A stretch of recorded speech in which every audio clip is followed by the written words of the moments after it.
अस्सलाम वालेकुम नाज़रीन, न्यूज़ 18 हैदराबाद के इस खुसूसी रिपोर्ट में आपका खैर मकदम है। आइए नजर डालते हैं आज की अहम खबर पर। पहले तो मीडिया के ज़रिए ये बात फैलाई गई थी कि वो अयोध्या से लड़ेंगे, फिर अचानक ये मालूम हुआ कि वो गोरखपुर से लड़ेंगे। तो मुझे उम्मीद है कि गोरखपुर के जनता जिस तरह कोविड के सेकेंड वेव में योगी सरकार बिल्कुल गायब नज़र आई थी और उत्तर प्रदेश की जनता को उनके हाल पर छोड़ दिया था, जिस तरीके से गंगा के पानी के ऊपर हज़ारों लाखों लोगों की लाशें तीर रही थी, वैसे ही गोरखपुर में राप्ती नदी में कई लाशें बह रही थी।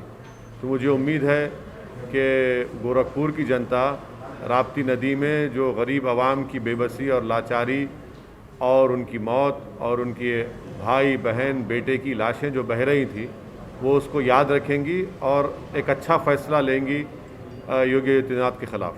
सर, जैसे कि अभी योगी आदित्यनाथ गोरखपुर से लड़ रहे हैं, पर बीजेपी ने साथ ही साथ अखिलेश यादव, प्रियंका गांधी और मायावती को भी चैलेंज किया है कि वो अपने कैंडिडेट्स सीट पे डिक्लेयर करें, या तो फिर वो डर गए हैं बीजेपी से। इलेक्शन जो लड़ा जाता है वो डेमोक्रेसी का एक उसूल है और उसके ऊपर लड़ा जाता है, तो डर किसी से डरा नहीं जाता। कैंडिडेट खड़ा किए जाएंगे और जनता फैसला करेगी। सर, आपकी तैयारी कैसी है अपने 9 कैंडिडेट्स की? हाँ, हमारे पार्टी प्रेसिडेंट ने इस बात का ऐलान किया है कि हम लोग उत्तर प्रदेश के विधानसभा में 100 विधानसभा की सीट पर लड़ने की तैयारी कर रहे हैं और पहली लिस्ट हमने फर्स्ट फेज़ की जारी की है और भी कैंडिडेट्स दूसरे फेज़ के और दूसरे जितने फेज़ हैं उसके जारी किए जाएंगे और हम लोग पूरी तैयारी कर रहे हैं, पूरी तैयारी के साथ इस चुनाव में मुकाबला कर रहे हैं।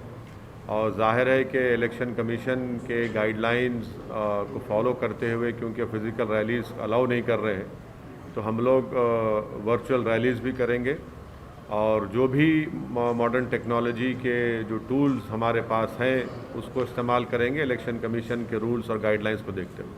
सर, आपकी रैलियों में काफ़ी तादाद में भीड़ इकट्ठा होती है। ये भी कहा जाता है कि आपकी रैलियों में भीड़ लाई नहीं जाती है, खुद इकट्ठा होती है और आपको यूपी में रिस्पॉन्स भी मिल रहा है। ऐसी स्थिति में जब इस तरह के रिस्ट्रिक्शंस लगे हैं तो आपको नहीं लगता कि आपको नुकसान होगा जो आप फिजिकल रैलियाँ नहीं कर रहे हैं? नहीं, तो देखिए, हम अकेले तो नहीं है। हर पॉलिटिकल पार्टी को इलेक्शन कमीशन ने कह दिया कि फ़िज़िकल रैलीज अलाउ नहीं करेंगे।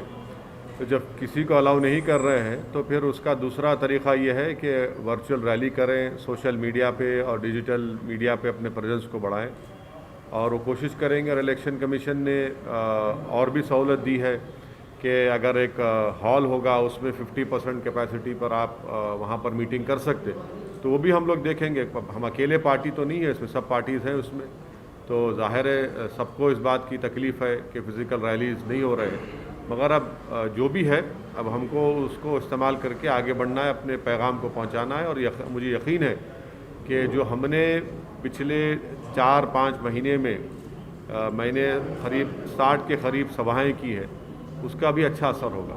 पर सर, क्या कोविड की वजह से रिजल्ट्स पे इम्पैक्ट पड़ेगा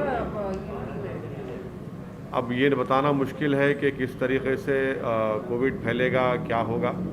बट अब इलेक्शन कमीशन ने अपने विजडम में फ़ैसला लिया है चुनाव कराने का, तो हम पॉलिटिकल पार्टीज़ में पूरा अपना ताउन देंगे, कोऑपरेट करेंगे ताकि लोग ज़्यादा से ज़्यादा निकल कर अपने वोट का इस्तेमाल करें और हमारी पार्टी के उम्मीदवारों को कामयाब करें। सर, मौजूदा रेस्ट्रिक्शंस के मद्देनजर आपका हैदराबाद से सुना गया है कि आपका हैदराबाद से आप कैंपेनिंग नहीं कर पा रहे हैं, तो आप लखनऊ में कैंप करने वाले हैं? नहीं, तो बात बिल्कुल सही है। अब जैसा ही ये हमारे कैंडिडेट्स का नॉमिनेशन हो जाएगा, प्रोसेस शुरू हो चुका है, तो यकीनन मैं लखनऊ भी जाऊंगा, वेस्टर्न यूपी में भी जाकर किसी जगह पर अगर हम वर्चुअल रैली करेंगे, आवाम से मुलाकात होगी या जो भी इलेक्शन कमीशन के रूल्स और गाइडलाइंस के तहत काम करना है करेंगे।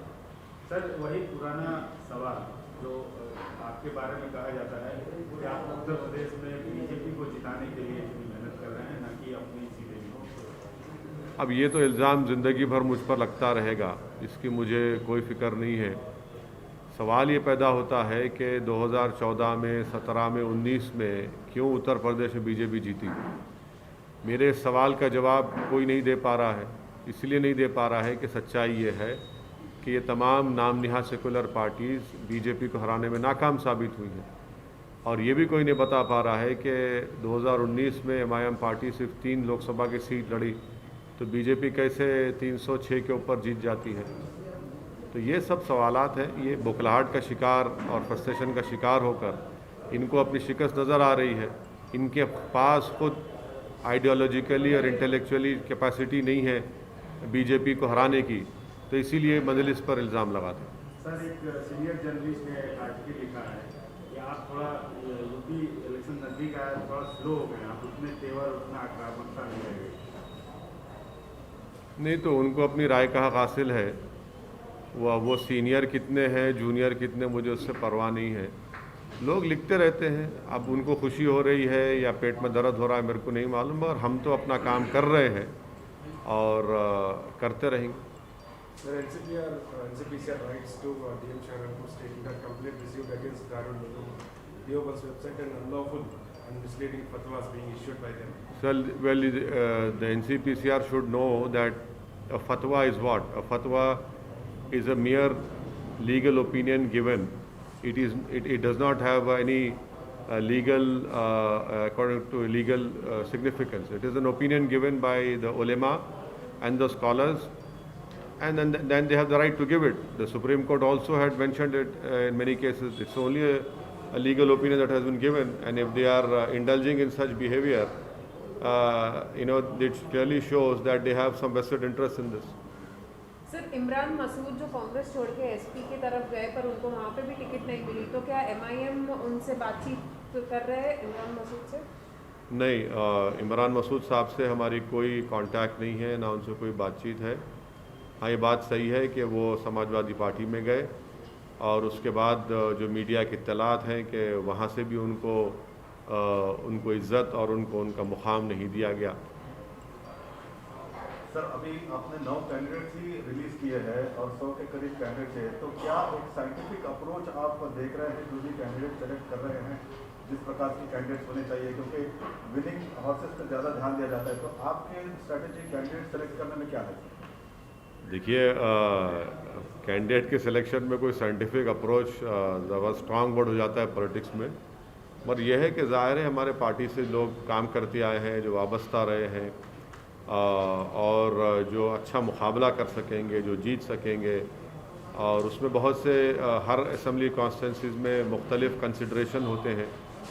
उन तमाम को सामने रख कर ही एक फ़ैसला हमारी पार्टी के ज़िम्मेदारों ने लिया है और अच्छा फ़ैसला लिया है। Sir, all India Muslim personal law board ने आपको लेटर लिखा sir? All India Muslim personal law board ने लिखा मुझे लेटर, वो गलत बात है। All India Muslim personal law board का कॉन्स्टिट्यूशन क्लियर है, वो पॉलिटिक्स में इन्वॉल्व नहीं होता। तो आपको ये बात समझने की ज़रूरत है, कई मरतबा हम ये कह चुके हैं कि पर्सनल लॉ बोर्ड सियासत से, अमली सियासत से उसका कोई ताल्लुक़ नहीं है, ना वो उनका पोजीशन है। सर, कांग्रेस चीफ पंजाब के कांग्रेस चीफ पूरे non rule BJP states governments minister से मुलाकात कर रहे हैं एलॉन मस्क के जो कंपनी सेटअप के ट्वीट के ऊपर, और पहला इनिशिएटिव यहीं से लिया गया, केटीआर ने किया था। आप इस पर क्या? मैं वेलकम करता हूं जनाब केटी रामाराव साहब ने जो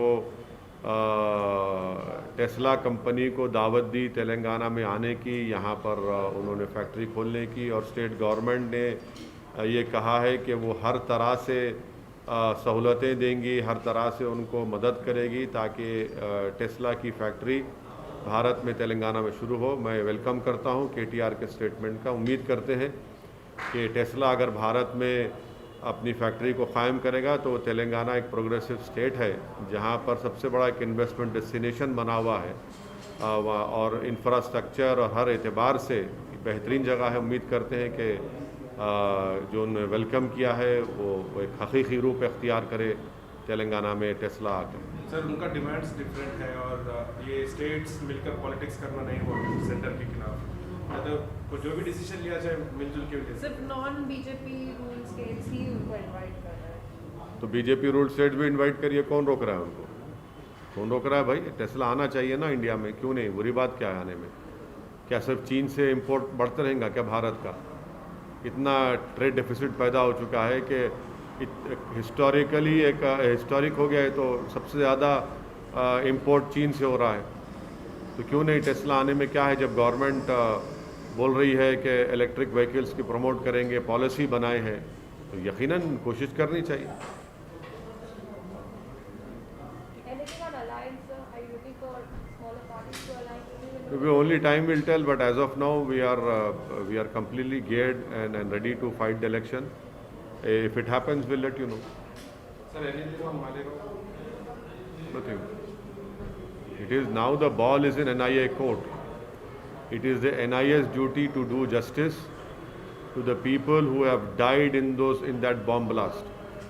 The NIA should ensure that the victims and their family get a closure, and the closure can only happen when the accused are convicted by the courts of law, and that can only happen if NIA does their work with due diligence, with all the honesty and with fairness. Otherwise, I fear that what happened in Makkah Masjid bomb blast case, what happened in Khaja Ajmeri bomb blast case, what happened in Samjhota bomb blast case, where there has been no justice has been done. We do not want the same fate to happen in this Malegaon bomb blast case. नाज़रीन, news 18 Hyderabad channel को like, share, subscribe जरूर करें। इसी के साथ ये कहते हैं, मैं इब्राहिम, अल्लाह हाफिज़।